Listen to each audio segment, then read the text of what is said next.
믿으십니까? 이러한 제목으로 여러분들과 함께 하나님의 말씀을 나누고자 합니다. 지난주에 우리가 성탄절을 설레이는 마음으로 기다리는 마음으로 4주간을 이렇게 기다린다라고 하였는데, 이 시기를 무엇이라고 부른다 그랬죠? 이 절기를 예수님의 성탄절을 설렘으로 기다리는 이 4주간의 기간을 뭐라고 부른다라고요? 대림절. 대림절입니다. 혹은 대강절이라고 부르는데, 오늘은 그 대림절 세 번째 주일입니다. 2000년 전에 베들레헴에서 태어나신 아기 예수님이 이 땅 가운데 태어나신 것을 성육신 사건이라고 부르는데, 이것이 예수님의 초림 사건이라면, 예수님이 부활 승천하셔서 내가 속히 다시 오겠다고 약속한 말씀을 붙잡고 매년 성탄절을 기다리는 신앙, 이러한 신앙이 재림신앙이라고 하였습니다. 그래서 성탄절을 기다릴 때마다 성도는 재림의 신앙을 가져야 한다라고 우리가 지난주에 말씀을 나누었습니다. 여러분들, 주님이 다시 오실 것이 믿어지십니까? 네. 주님의 재림을 기대하십니까? 예수님이 십자가에 못 박혀 죽기 일주일 전에 마지막 행전을 살펴보면, 우리가 고난주간에 이 예수님의 행적을 많이 살펴보는데, 오늘 이 본문 말씀이 전문맥 후문맥을 해서 이렇게 쭉 보는 게, 예수님이 승천하시 십자가에 못 박혀 죽으시기, 그러니까 예수님이 이 땅 가운데 공생의 사건을 하면서 마지막 일주일의 사건이 지금 우리가 보고 있는 본문 말씀입니다. 예수님이 주일날 어떻게 하셨죠? 예수님이 마지막 돌아가시기 한 주 전에 그 주일날 나귀 새끼를 타면서 백성들의 환호를 받으면서 나귀 새끼를 타고 예루살렘에 입성한 날이 주일이라고 하였습니다. 그리고 월요일에는 무슨 날이라고 그랬죠? 월요일은 예루살렘 성안을 둘러보면서, 그들이 예루살렘 성안을 둘러보니까 이것은 하나님을 예배하는 성전이 아니라 재물을 갖다 놓고 돈 놓고 돈 먹는 그러한 강도의 소굴과 다름이 없었습니다. 그래서 예수님께서는 이 성전을 뒤엎으시면서 이 성전을 깨끗하게 한, 이것은 이와 너희들이 생각하는 그와 같은 곳이 아니라 만민이 기도하고 하나님을 만나는 곳이라고 하면서 성전을 정화하신 날이 월요일에 있었던 사건입니다. 그 다음 화요일에는 어떤 날이 있습니까? 그 예루살렘 성에 들어가서 사내들인 공회, 즉 바리새인들과 서기관들과 여러 가지 논쟁을 하면서 정치, 종교에 관련되어 있는 것들을 이렇게 논쟁하면서 변론하셨던 것들을 보게 됩니다. 그리고 수요일 날에는 침묵의 날로서 제자들과 조용히 지내면서 열천의 비유, 달란트의 비유, 신앙과 관련된 여러 가지 이야기들을 주고받으면서 제자들과 보냈는데, 이때 한 여인의 향유 사건, 기름 부음 받은 사건을 받으시고, 동시에 이 날에 수요일 날 유다의 배신을 당하기도 하던 날입니다.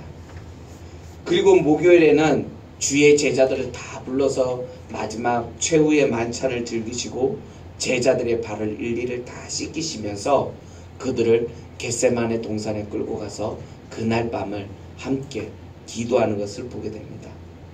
그리고 그 금요일 자정에 12시부터 시작해서 새벽 내내 이리저리 끌려다니면서 심판을 당하시고 재판을 받으시고 십자가에 못 박혀 죽으셨습니다. 금요일날.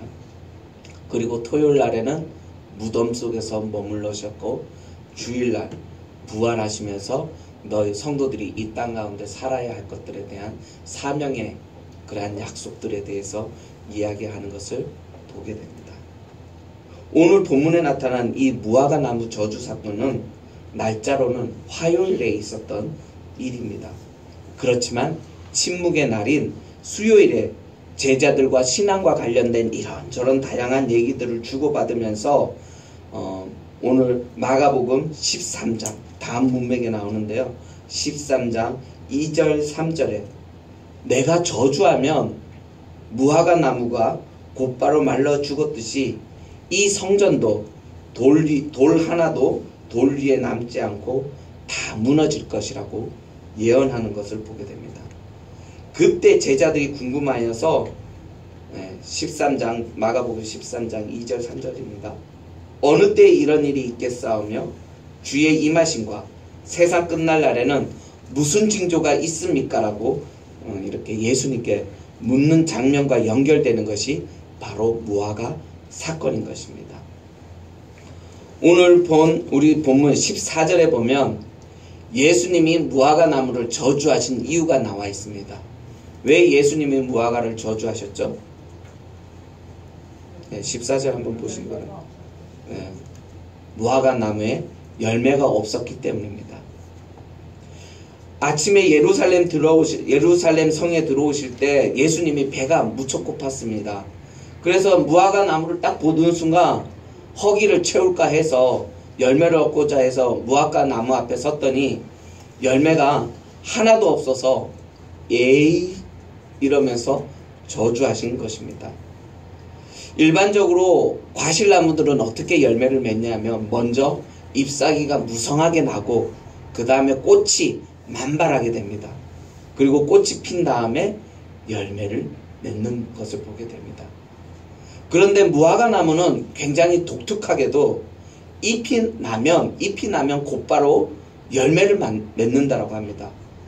이처럼 꽃이 없다고 해서 무화과 나무라고 불리는 것입니다. 다른 것들은 다 꽃이 핀 다음에 열매를 맺는데 이 식물만큼은 꽃이 피우지 않고 바로 잎이 무성해지면 곧바로 열매가 나기 때문에 이 나무를 무화과 나무라고 부르는 것입니다. 집사님 여러분 소리 조금만 줄여주시면 좋겠습니다. 울려서. 그런데 이해하기 어려운 것은 13절에 보면 아직 무화과의 철이 아니어서 열매를 맺지 않은 것을 갖고 하나님이 괜히 무화과 나무에 승질내는 것을 보게 됩니다. 그래서 이 부분이 굉장히 이해하기 어려운 본문 중에 하나인 것입니다. 일반적으로 무화과 나무는 1년에 5번 정도 그 무화과가 열매를 낳는다고 그러네요. 그러니까 열매가 나면 한번 따고 또 있으면 또 따고 이렇게 해서 많게는 5번까지 거기에서 싹에서 무화과 나무가 5번 정도 열매를 맺는데 수확은 크게 2번을 한다고 합니다. 한 번은 작년에 났던 그 싹에서 무화과 나무가 조금씩 자라나서 이 열매가 자라서 5월달, 6월경에 이렇게 첫 번째 수확을 한다 그러네요. 작은 열매인데. 그리고 올 봄에 새로 나온 싹에서 크고 제대로 된 무화과 나무 열매가 8월달에서 10월경에 이렇게 수확을 한다고 합니다. 이렇게 2번 수확을 하는데 그러므로 본문에 나타난 무화과 사건은 6월절이 가까운 4월달이경이거든요. 4월경이거든요. 그렇기 때문에 작은 무화과 나무 열매마저도 이렇게 열매 맺기에는 적절하지 않는 시기가 분명합니다. 적절하지 않는 시기였습니다. 하지만 개똥도 약에 쓰려면 없다라고 예년보다 좀 이르기는 하지만 지금 잎이 무성하였단 말이에요.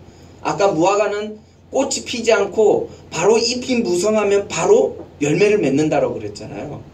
그렇기 때문에 예전과는 다르게 좀 무화과가 일찍 잎이 한 달 정도 일찍 무성해졌단 말이에요. 그래서 좀 이르기는 하지만 이 잎이 무성해졌으므로 예전처럼 예수님이 다가가서 잎이 무성했으니까 열매가 열리겠구나 이러한 기대감을 가지고 딱 다가갔는데 열매가 없었다라는 것입니다.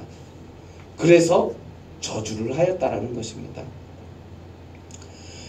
요한복음이라든지 여러 곳곳에 보면 예수님은 열매로 그 나무를 안다라고 하였습니다. 그래서 우리가 사람을 볼 때 그 사람의 진면목은 그 열매를 통해서 우리가 분간한다라고 하죠. 이때 예수님이 말씀하시는 열매란 무엇을 뜻할까요?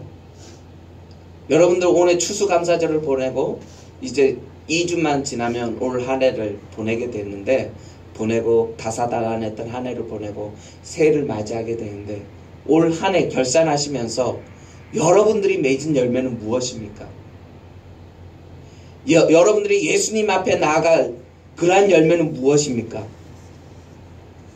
전도 많이 해서 사람들을 교회에 데리고 오고 헌금 많이 하고 봉사 많이 하는 것, 그것이 예수님이 말씀하신 열매일까요? 저도 개척한 지 이제 10개월, 1년 가까이 되어가면서 얼마나 많이 전도되었는가, 그리고 얼마만큼 교회를 건강하게 세웠는가, 그리고 성도님들이 아름다운 하늘빛 교회에 와서 얼마만큼 신앙이 성숙되었는가, 그것을 생각하면 늘 초조하고 자꾸 조바심을 내게 됩니다. 뭐라고 사람들 앞에 올 한 해 우리가 열심히 전도했더니 이만큼의 결실을 맺었습니다.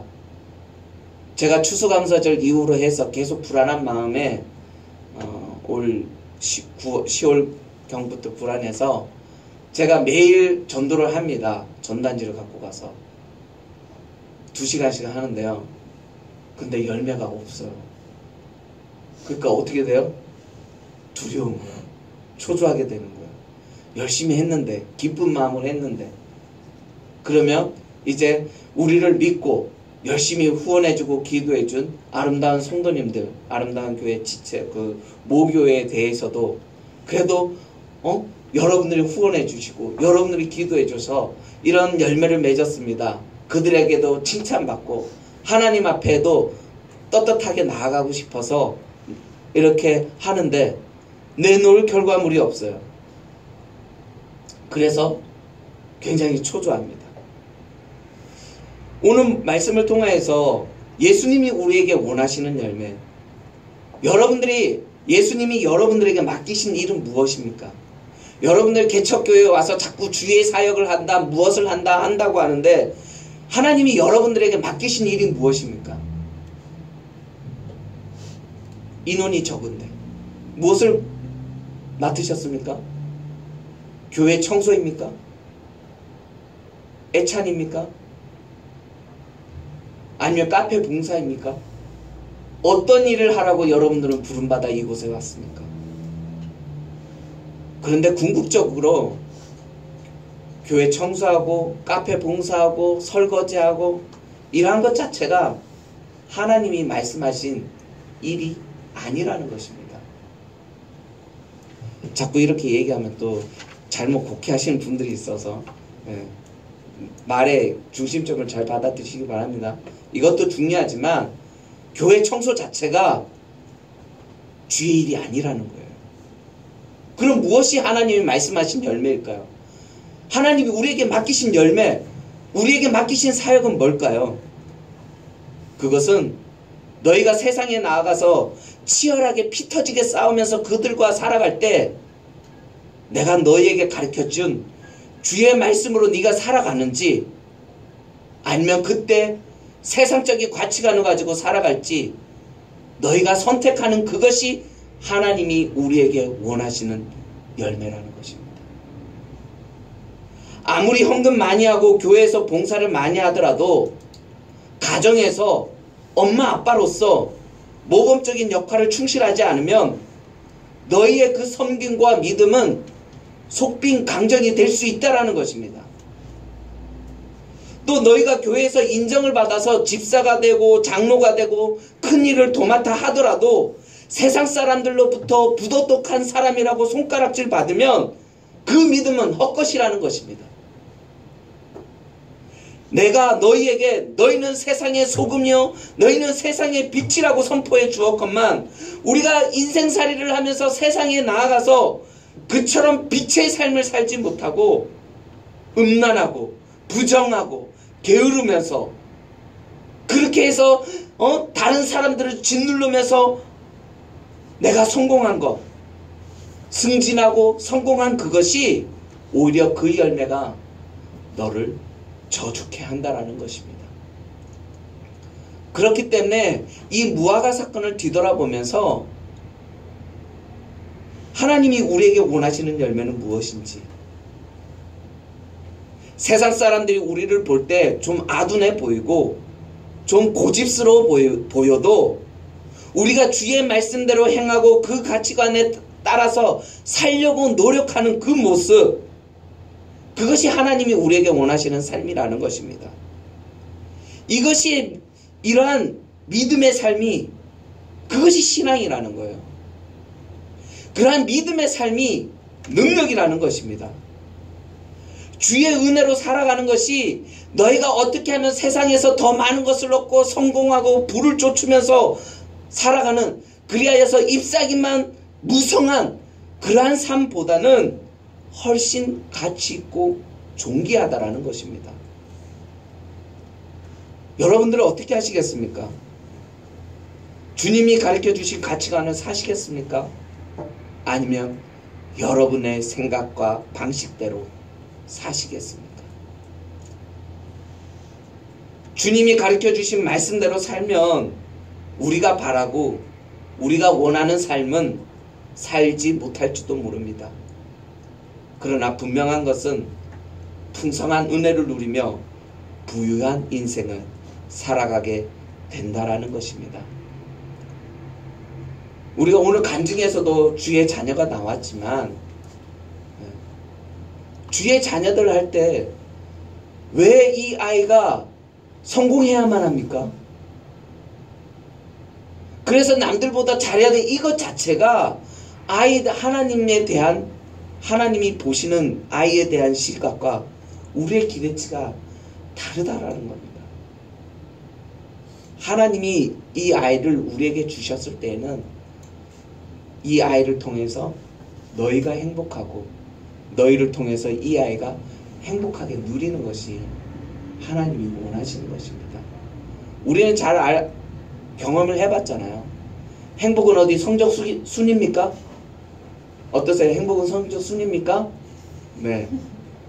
많은 부분에 있어서 영향력, 성적대로 그 부분을 쫓아가지만 공부 잘한다고 해서, 능력이 많다고 해서 행복한 것은 아닙니다. 어느 정도 상관관계는 있지만 그것이 절대적인 게 아니라는 거예요. 그럼 그 공부가 뭡니까? 우리는 공부는 지식으로만 공부를 여기는데, 한자로 이 공부라는 것은 뭐냐면 자기 스스로 자기가 자립해서 밥 벌어 먹을 수 있는 능력, 그것이 바로 공부라는 겁니다. 그렇기 때문에 어떤 사람은 학자적으로 지식을 통해서 좋은 대학 가서 많은 것을 얻는 것이 공부일 수도 있지만, 스포츠 선수에게 있어서는 운동 잘하는 것, 기술자에게는 탁월한 기술을 갖는 것, 그 모든 것들이 공부라는 거예요. 예체능 선수들은 그 예체능을 익히는 것이, 그 기술을 습득하는 것이 공부라는 것입니다. 그렇기 때문에 이 공부를 책 보고 그 책을 통해서 얻는 지식에 한정할 것이 아니라, 어떻게 하면 이 아이가 하나님 앞에 각자 부름받은 그 특성화에 맞게 이 아이가 스스로 청년이 되었을 때 자기 인생을 밥벌이 먹으면서 하면서 살아갈 수 있을까? 격려해주고 지원해주고 지지해주는 것, 그것이 부모의 역할이라는 것입니다.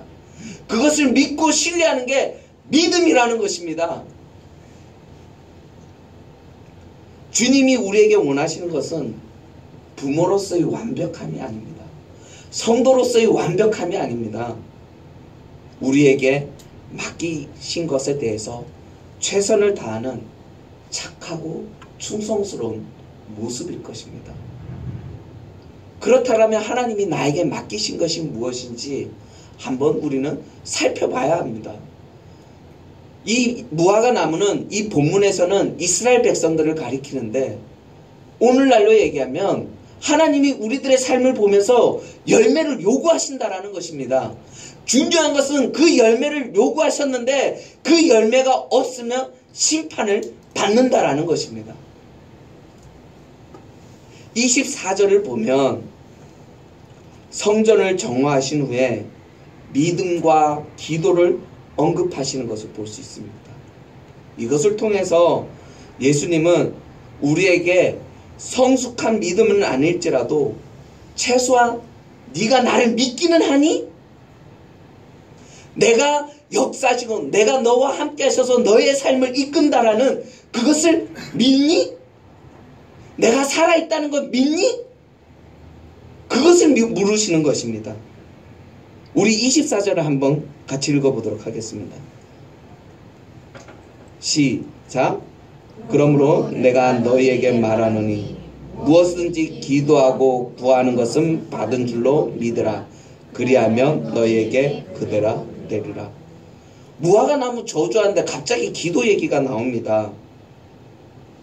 이것은 무엇이냐면 하나님을 믿고 신뢰하는 그 믿음, 그것이 이스라엘 백성들 성전에서 그 제물을 주고받으면서 흠없는 양이나 소를 사기 위해서 몇 곱절의 돈을 주고받으면서 흥정하는 그들을 보면서 저들이 나를 사랑한다고 지금 온전한 제사를 드리려고 저렇게 수고하고 애쓰고 많은 돈을 투자해서 저렇게 하는데, 정말 너희들의 삶 속에서, 너의 지금 생각 속에서 나를 믿는 그러한 최소한의 신뢰감이 있느냐? 그것을 뒤돌아보았을 때 답답하다라는 거예요. 없다라는 거예요.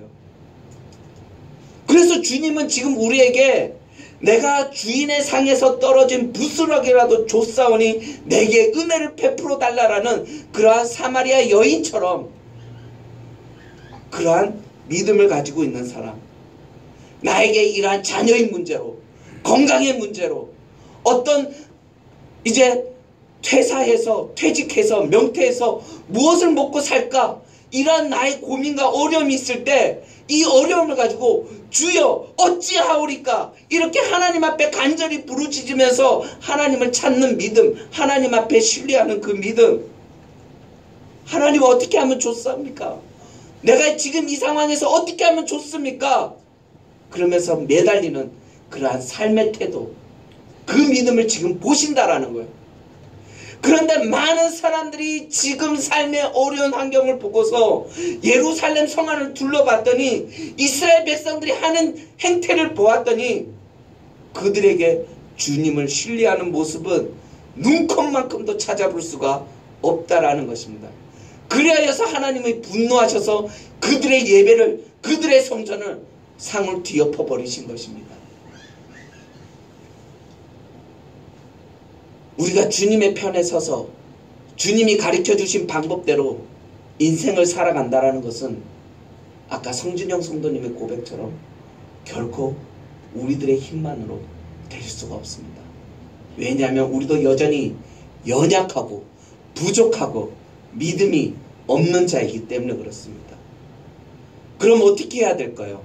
이러한 갈등과 이와 같은 고민이 있을 때마다 하나님이 죽으라면 하루아침에도 무화과 나무가 말라 죽고 예루살렘 성전도 하루아침에 돌 위에 돌 하나도 남지 않는 그렇게 무너지는 것처럼 하나님을 믿고 너희가 산을 들어서 바다에 던지라 하면서 너희가 그것을 믿고 기도하면 그것이 어떻게 된다라고요? 불가능해 보이는 일들이 실제 이루어진다라는 것입니다. 그러면서 하나님의 능력을 경험하게 될 것이라고 우리가 읽었던 24절 본문 말씀에서 얘기해주고 있는 것입니다.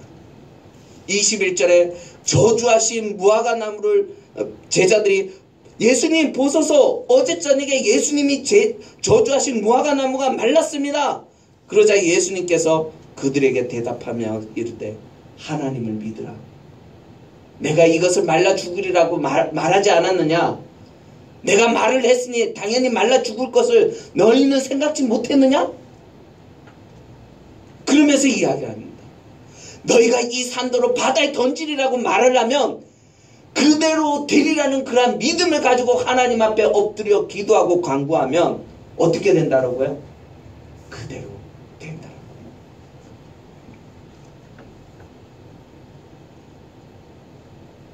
그러면서 예수님은 내가 그런 하나님이라는 거예요. 내가 그런 하나님.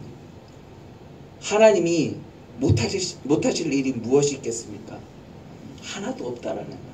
그러니까 예수님이 그 이스라엘 백성들, 제자들 앞에서 내가 누구지? 성자 하나님이야. 나를 믿으라는 겁니다. 그러면서 너희가 기도할 때 이렇게 기도하라고 알려주는 것입니다. 어떻게 해요?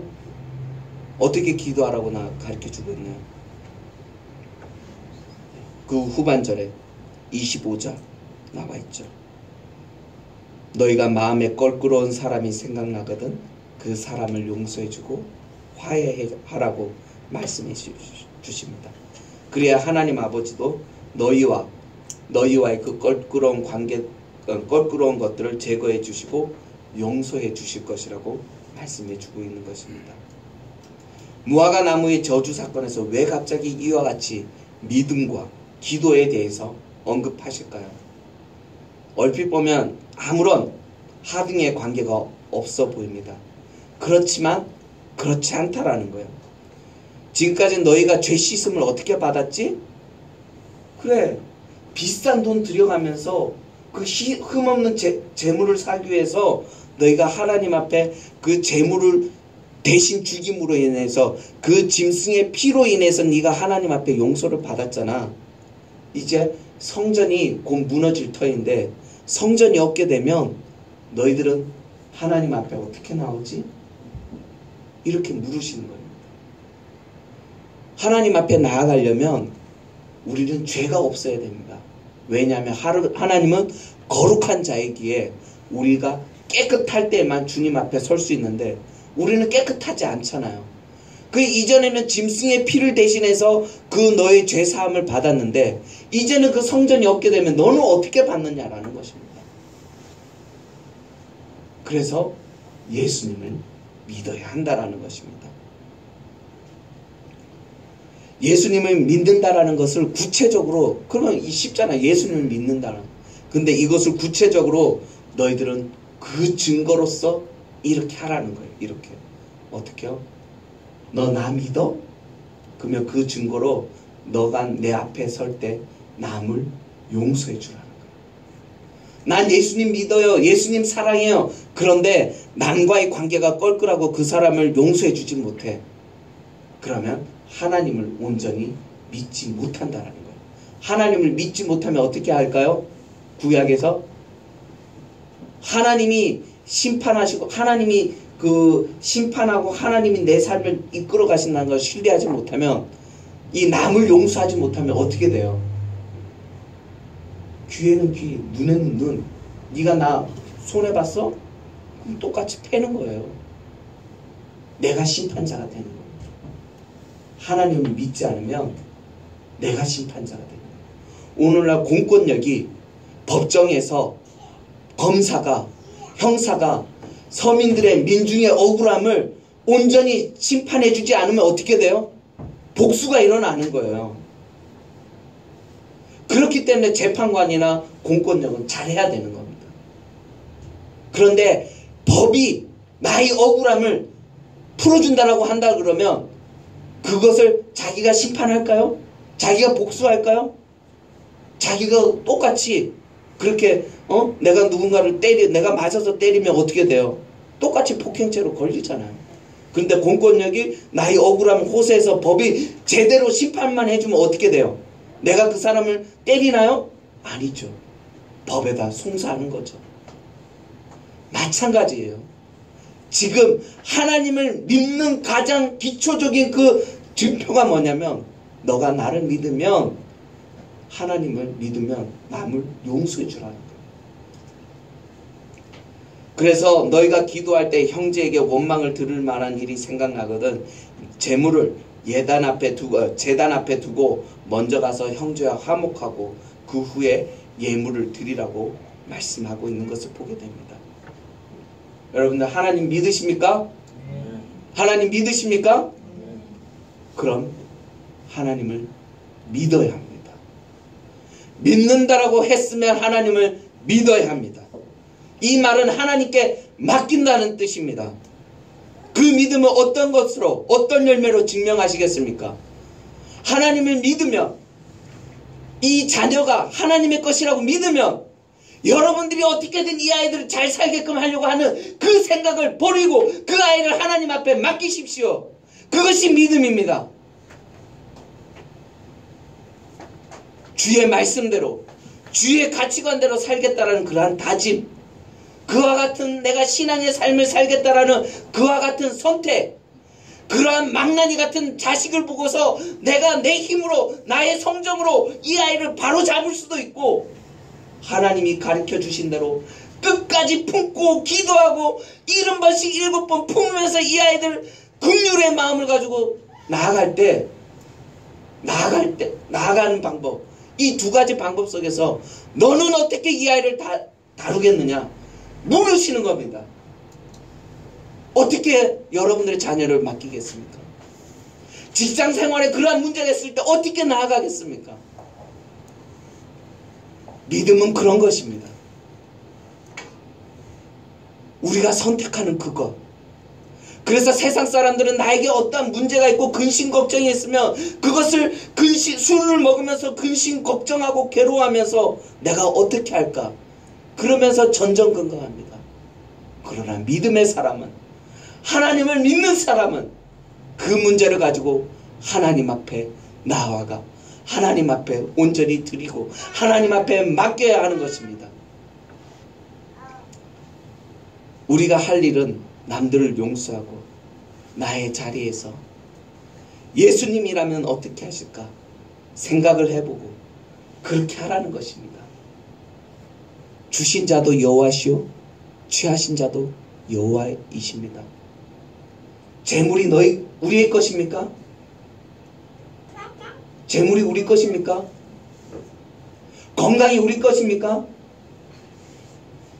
자녀가 우리 것입니까? 하나님이 선택하라는 거야. 그게 네 거니? 너가 지금 가지고 있는 그 재물이 네 거야? 잘 생각해 보라는 거예요. 그렇기 때문에 욥이, 수많은 믿음의 사람이 주신 자도 여호와시고 취하신 자도 여호와이시기 때문에 내 것이 아니기 때문에 내가 이 땅 가운데 잠시 살면서 누리면서 하나님이 축복의 선물로 주신 것들을 가지고 하나님 앞에 감사함으로 찬양할 수가 있는 것입니다. 재물이 벌든 재물을 잃든, 건강을 얻든 건강을 잃든, 자식을 얻든 자식을 잃어버리든, 자식을 일찍 여의든 자식이 나를 끝까지 복양하든 내 것이 아니잖아. 지금 제 친구가 딸이 심장병에 걸려서 오늘 내일 해요. 맨날 울어요. 근데 감사하대요. 어떻게 그런 감사의 고백이 있을까요? 그러면서 또 마음이 한켠에 괴로운 거죠. 왜 나에게 이런 일이 있는가? 그게 우리들의 삶 아닌가요? 어떤 사람은 암투병해가지고 낫는 사람이 있어요. 근데 어떤 사람은 갑자기 건강하다가 갑자기 말기암 선고를 받아서 6개월 마무리하지도 못해요. 6개월이면 긴 시간이에요. 한 달도 안 돼서 죽는 사람도 있어요. 그렇게 하나님